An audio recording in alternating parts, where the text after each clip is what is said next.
ঢাকার অন্যতম সুন্দর এবং আধুনিক বিনোদন কেন্দ্র হলো হাতিরঝিল। ঢাকার কোলাহল থেকে একটু স্বস্তির নিঃশ্বাস নিতে চাইলে হাতিরঝিল হতে পারে আপনার আদর্শ গন্তব্য। এটি শুধু একটি লেক নয়, বরং ঢাকার অন্যতম সুন্দর এবং পরিকল্পিত বিনোদন কেন্দ্র। হাতিরঝিল প্রকল্পটি 2007 সালে শুরু হয় এবং আনুষ্ঠানিকভাবে 2013 সালের 2 জানুয়ারি উদ্বোধন করা হয়। এটি বাংলাদেশ সেনাবাহিনী ও রাজুকের যৌথ উদ্যোগে নির্মিত হয়েছে। এর মূল উদ্দেশ্য ছিল ঢাকার যানজট কমানো এবং নগরবাসীর জন্য সুন্দর একটি বিনোদন কেন্দ্র তৈরি করা।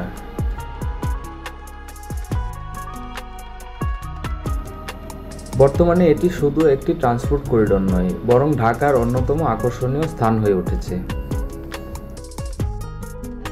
হাতিরঝিল ঢাকার কেন্দ্রস্থলে এবং গুলশান, বনানী, তেজগাঁও ও রামপুরার সংযোগস্থলে অবস্থিত।